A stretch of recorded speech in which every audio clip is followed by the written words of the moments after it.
Hola niños y niñas de cuarto G. Hoy es martes 14 de abril del 2020 y estamos más que listos para una nueva lección. Y como ya viste en el título de este video, hoy hablaremos sobre la economía de Texas y nos vamos a enfocar en dos áreas, en el ferrocarril y en el petróleo. Hace ya 3 semanas yo había subido un video hablando específicamente del ferrocarril en el estado de Texas, ahí por el comienzo de los años 1900. Voy a dejar ese video aquí en la descripción por si quieres más información sobre el ferrocarril en Texas. Esta lección también va a tocar ese punto, pero va a ser un poco más breve porque también quiero mencionarte cómo surgió esto, lo del petróleo en Texas.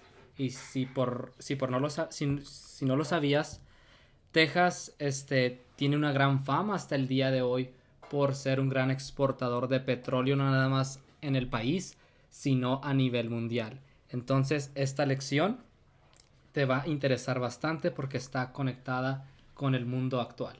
Aquí está la agenda del día de hoy. Son 4 puntos los que estaré tocando en este video.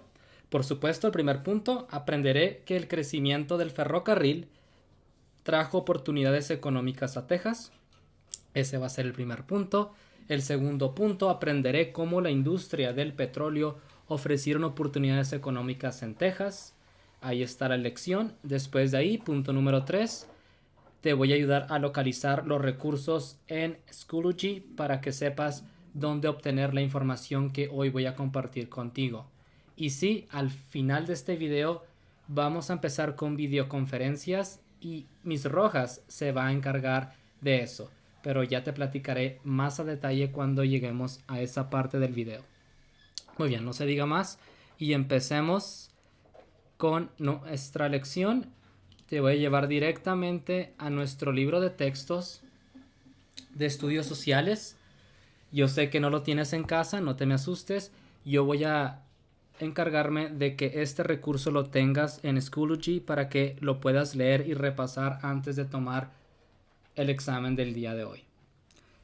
Aquí están, las primeras 2 páginas son enfocadas en el ferrocarril de Texas. Así, en palabras generales, te puedo decir que el ferrocarril vino a ser un gran cambio al final de los años 1800.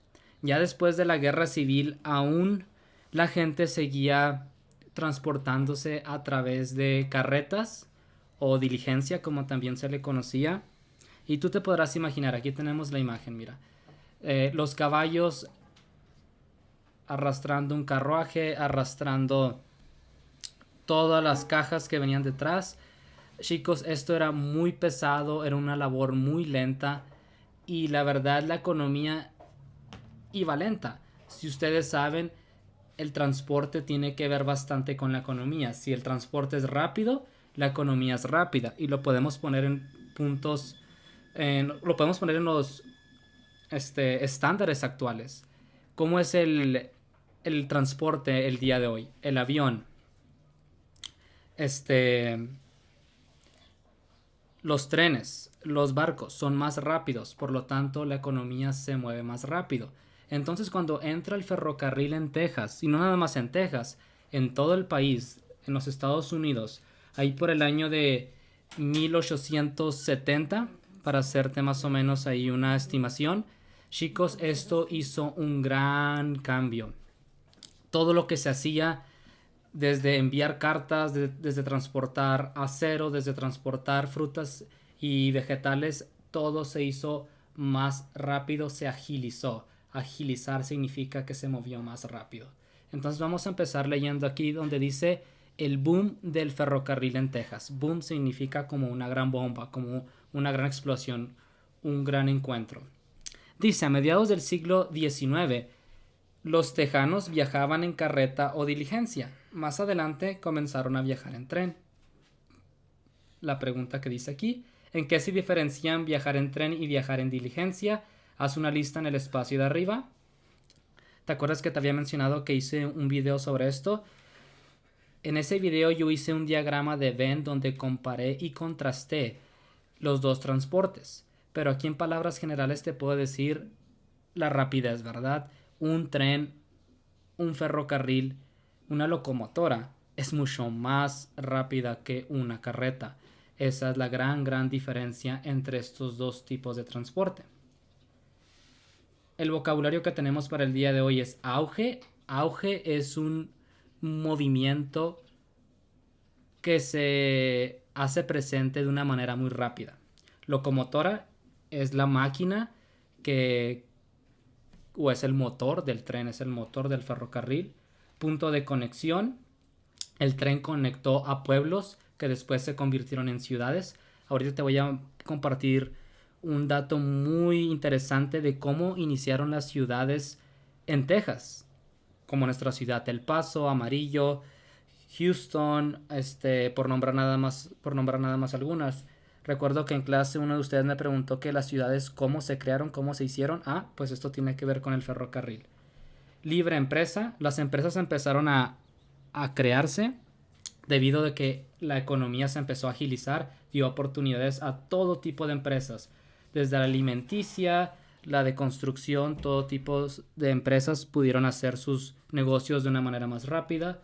Productor, ya lo vimos esto en clase, productor es una compañía que hace productos, ¿verdad? Vaya la palabra, que vende bienes o servicios. Consumidor somos nosotros, ¿verdad? Consumidores somos los que vamos a la tienda y compramos ese bien. Un bien es un producto o un servicio, que es algo que hacen por nosotros, ¿verdad? Como un corte de cabello. Oferta es cuando algo está a un precio menor, que está un poco más barato. Y demanda es que tanto se pide de ese producto, como en estos días, ¿verdad? ¿Cuál sería una demanda muy alta? Los cubrebocas, la gel antibacterial. ¿Por qué? Porque debido a la contingencia, esos son los productos de higiene que más están pidiendo. Entonces, estos productos serían de alta demanda. Pequeño repaso al vocabulario. Voy a empezar a leer aquí en el primer párrafo. Antes de los ferrocarriles, los productos agrícolas viajaban de la granja a los puertos en barcos de vapor. Richard King llegó a Texas como el capitán de un barco de vapor. Sin embargo, solo se podía navegar en los ríos por cortas distancias y solo se podía andar por los caminos durante tiempo seco. Por eso es que el ferrocarril mejoró la vida de los agricultores en Texas. El ferrocarril también cambió la vida de muchos otros tejanos. Antes de que existiera el ferrocarril, chicos, las maneras de transporte era la carreta, como ya lo mencionamos, y también el barco, pero ya te podrás imaginar, el barco solamente funciona ¿dónde? En los océanos y en los ríos.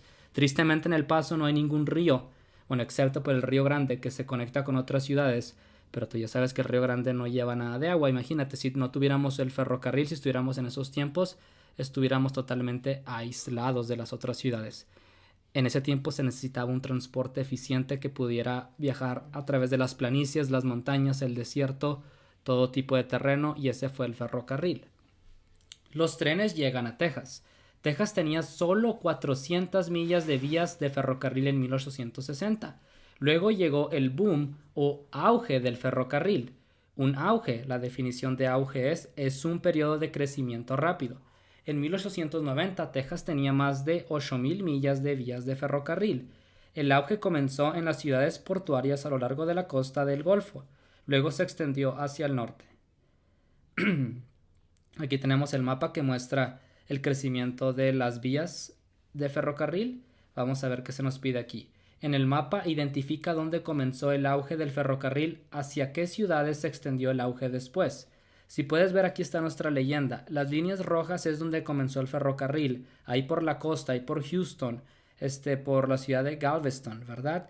De ahí empezó a crecer prácticamente hacia el centro, ¿verdad? Ya las líneas azules fueron los ferrocarriles que se construyeron después de 1870 y ya llegó a ciudades como Fort Worth, como Amarillo, como San Antonio, como Austin, la capital, como Laredo, como Corpus Christi y nuestra ciudad de El Paso, ¿verdad? Si puedes ver, El Paso es la ciudad más aislada, pero aún así, en aquel tiempo nuestra ciudad tuvo uno de los ferrocarriles más importantes importantes, no nada más de Texas, sino de todo el continente americano, porque El Paso daba acceso a productos que venían desde México e incluso productos que venían desde Sudamérica. Era podríamos decir, un ferrocarril transcontinental. Entonces El Paso, no crean que estaba tan aislado. El Paso siempre ha sido una ciudad muy importante para el estado. Voy a continuar aquí. Estos desarrollos del transporte influyeron en las actividades económicas de Texas. El impacto del auge del ferrocarril en Texas fue muy grande. Ciudades y pueblos surgieron con las nuevas líneas de ferrocarril. Aquí está lo que te platicaba, que no sé si fue Kevin o Alan el que me hizo esta pregunta, que cómo se hicieron las ciudades. Bueno, hay varias razones, hay varios factores, pero aquí en Texas uno de los factores fue el ferrocarril. Si las vías del tren estaban conectadas a un pueblo, la mayoría de la gente se quería ir a vivir a ese pueblo, y el pueblo, ¿qué creen que pasó? Se hizo ciudad.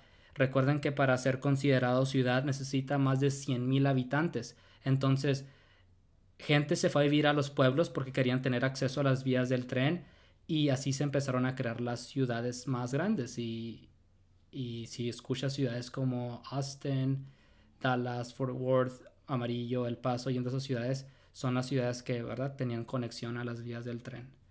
Ahora las empresas podían enviar y recibir los productos con rapidez. Los tejanos podían visitar otras partes del estado y la nación con más facilidad. Algunos ferrocarriles estaban unidos a otras líneas de los Estados Unidos y a las líneas de México. Líneas de México, aquí no lo menciona el libro tristemente, pero fue gracias a El Paso, Texas. Esto permitió que los tejanos comerciaran tanto con otros estados como con México. El ferrocarril nos ayudó a todos. La vida de los indígenas norteamericanos se vio afectada de manera negativa por estos cambios en Texas. Las vías atravesaban tierras indígenas. El medio ambiente también se vio afectado. Las compañías de ferrocarril masacraron búfalos dentro y fuera de tierras indígenas. Esta pérdida afectó a los indígenas, ya que contaban con los búfalos para obtener alimento y ropa. Aquí tenemos una imagen real. Muchos de los trabajadores que construyeron los ferrocarriles de Texas eran chinos. Otro dato interesante, ¿verdad? Pregunta número 2. Examina los efectos del ferrocarril en la vida de los indígenas de Texas. Como ya sabemos, los indígenas de Texas todavía es raro, pero en 1800 algunos todavía dependían de la caza de búfalos. Y cuando Texas empezó a construir las vías, tuvieron que matar muchos búfalos porque no se quitaban del camino. Recuerden que los búfalos les encanta andar caminando en las planicies, y mataron muchos búfalos, y esto afectó a un grupo secundario, a los indígenas, ¿verdad? Tristemente. Se acuerdan que una construcción siempre tiene sus lados positivos y sus lados negativos. Esto fue algo negativo del ferrocarril en Texas. Los recién llegados en tren. El ferrocarril también trajo nuevos habitantes a Texas.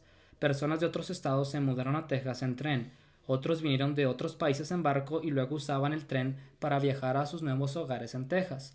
Uno de estos grupos de recién llegados era el de los chinos. Y él les había platicado esto mientras cambio de hoja, porque ya acabamos lo del tren. Vamos al petróleo. Mientras cambio de hoja, déjame decirte que los chinos eran muy buenos en la construcción de vías del tren.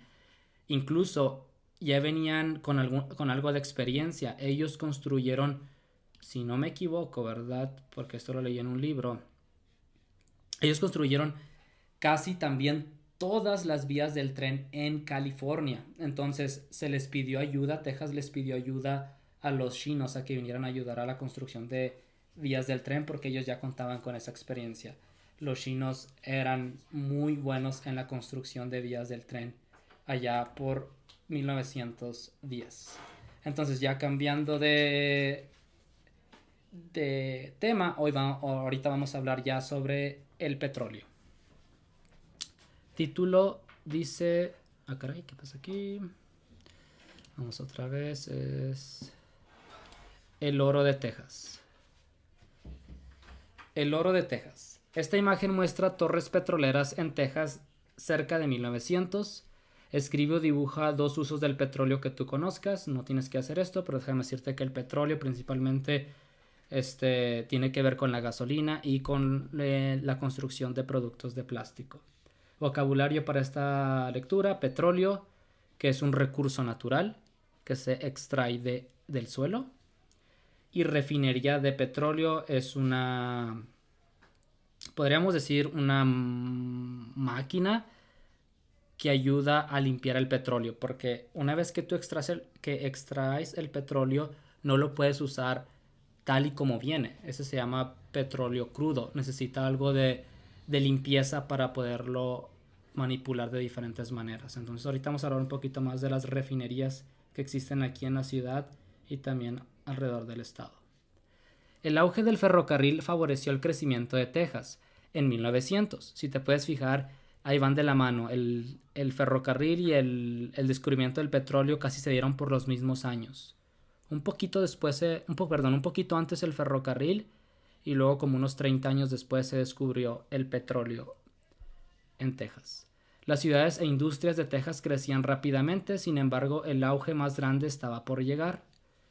Oro negro en Spindletop. Spindletop se le conoce como la cuna del petróleo en Texas. Ahorita vas a ver por qué, porque ahí es donde por primera vez se descubrió un yacimiento rico en petróleo.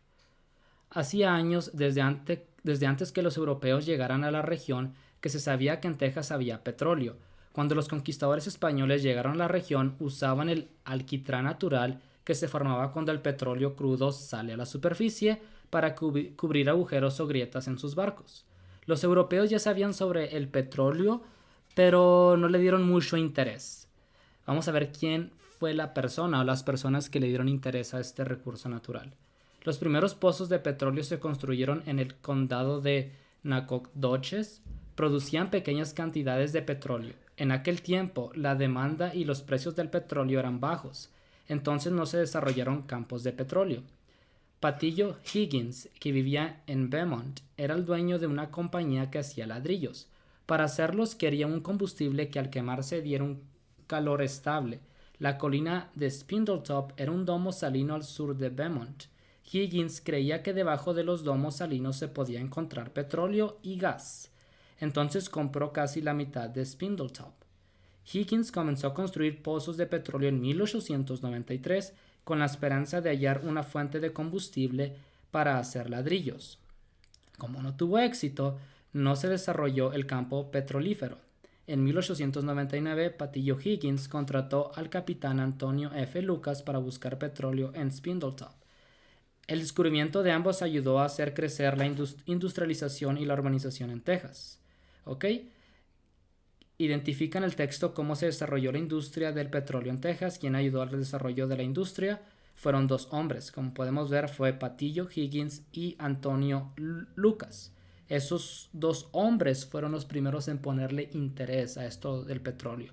Ya sabían que existía, pero personas, podríamos decir que no pensaban que el petróleo era un buen negocio.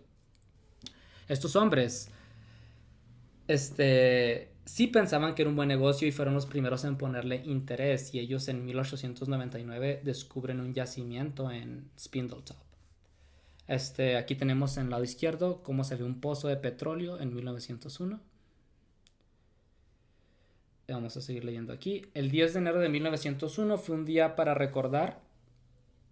Lucas había perforado 1139 pies. De repente, con un sonido como el de un cañón, brotó lodo del pozo. Luego siguió una nube de gas. Finalmente brotó petróleo, también llamado oro negro. El potente flujo de petróleo salió como un estallido. Y aquí está la foto para que puedas ver. Cuando hizo la extracción de petróleo por primera vez, salió como que fuera podríamos decir, como una manguera llena de agua, pero esa estaba llena de petróleo y salió hacia arriba. Sí, entonces se dieron cuenta que sí había un yacimiento de petróleo en el año de 1901. Y fíjate cómo le llaman al petróleo: el oro negro. Oro negro porque se refiere a que el petróleo deja una derrama económica muy grande. Después de esto ya todos querían ahora sí encontrar yacimientos, porque el petróleo, como está conectado con la gasolina y la construcción de muchos productos dejaba mucho dinero. Y ahorita vas a ver que después de esto ya todos en Texas querían hacer su yacimiento.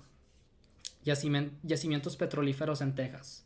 El descubrimiento de Lucas y Higgins en Spindletop fue el primer pozo petrolero importante de Texas. Su descubrimiento pronto haría crecer la urbanización en Texas.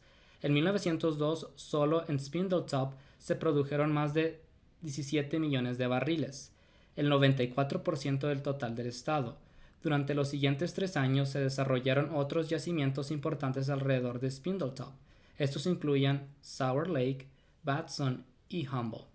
Entre 1902 y 1910 los perforadores encontraron petróleo en el centro norte de Texas, en Brownwood, Petrolia y Wichita Falls.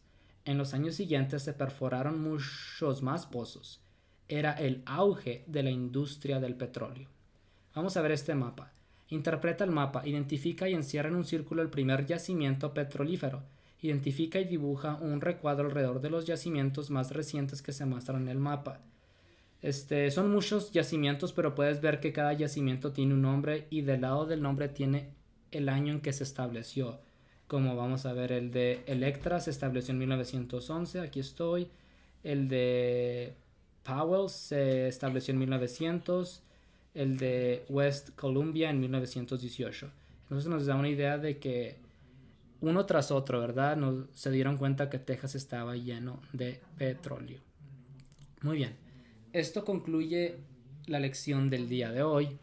Pero antes de irme, me gustaría platicar contigo el tercer punto. Vamos a localizar los recursos en Schoology.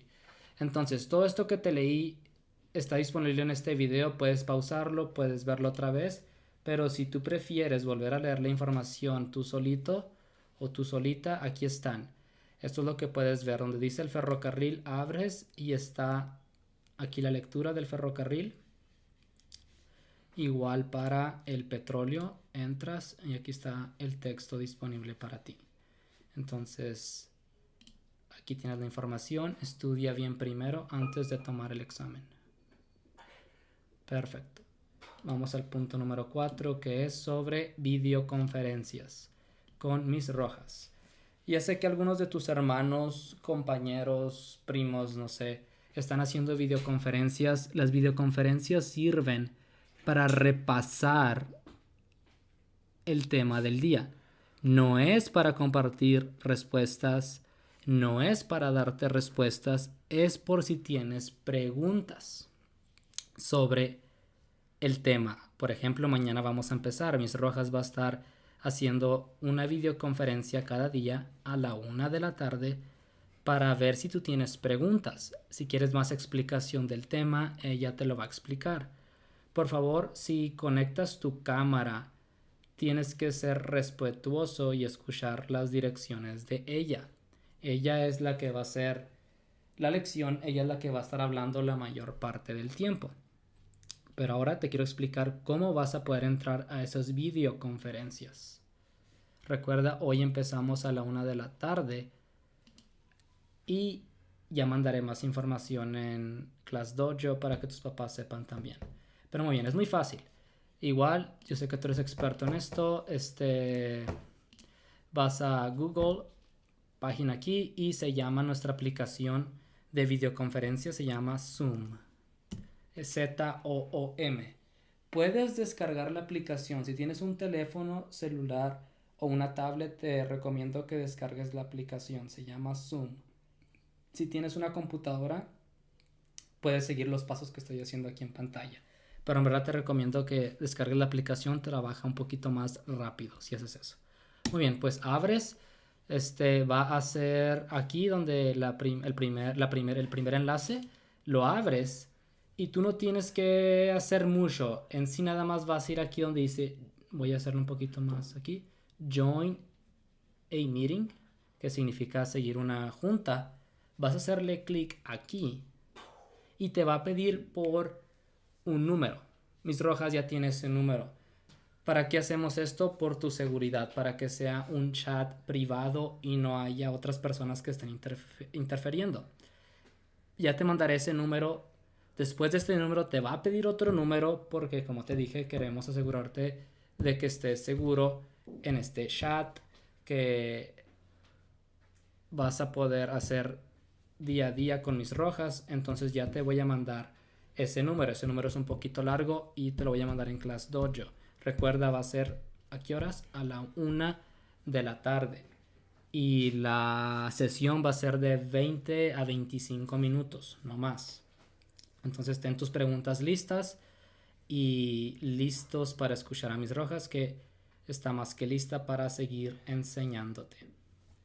Muy bien, de mi parte es todo. Espero que le saques provecho a las videoconferencias. Yo soy tu maestro Mr. González. Si tienes alguna pregunta, no dudes en mandarme un mensaje. Nos vemos mañana con una nueva lección. Adiós.